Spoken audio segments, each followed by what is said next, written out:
پاک سرزمین پارٹی کے سربراہ مصطفیٰ کمال کا کہنا ہے کہ کراچی کے جوانوں نے ہتھیار چھوڑ کر قلم اٹھا لیا تھا، جبکہ سندھ میں جو انسانوں کا حال ہوا اس سے زیادہ اسلام میں جانوروں کے حقوق ہوا کرتے ہیں۔ 6 سال میں کوئی ایسا واقعہ نہیں ملا جسے اپنے سچ سے مطمئن نہ کیا ہو۔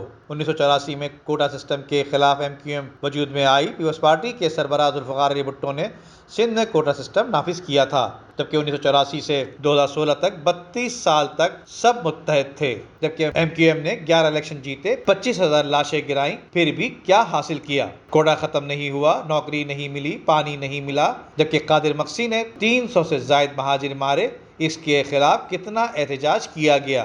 مصطفیٰ کمال نے بتایا کہ پکا قلعہ کا محاصرہ کیا گیا۔ ہفتے بھر کے بعد سر پر قرآن اٹھائے جب عورتیں باہر نکلیں تو انہیں بچوں سمیت شہید کر دیا گیا۔ پیپلز پارٹی کے صدر نے پیپلز پارٹی کی حکومت کو کراچی میں ایکسٹرا جوڈیشل کلنگ پر ختم کیا۔ اس سب کے بعد بھی پیلے کالے اسکول میں تعلیم نہیں دی گئی۔ مصطفیٰ کمال نے بتایا کہ آفاق اور عامر خان کا نام لینا منع تھا، جبکہ ان کو غدار نمبر 1 اور غدار نمبر 2 کہا جاتا تھا۔ یوم تاسیس کے جلسے سے خطاب کرتے ہوئے ان کا کہنا تھا کہ 20 سال بعد ہزاروں نوجوانوں کو مروانے کے بعد ہمارے سامنے کہا جاتا تھا کہ یہ میرا حر ہے۔ عظیم احمد طارق کے آگے کچھ نہیں تھے تو انہیں مروا دیا۔ انہوں نے بتایا کہ عمران فاروق کو لندن میں کس نے مروایا؟ اگر کوئی اور مرواتا تو کیا اس قتل پر اتنی خاموشی ہوتی؟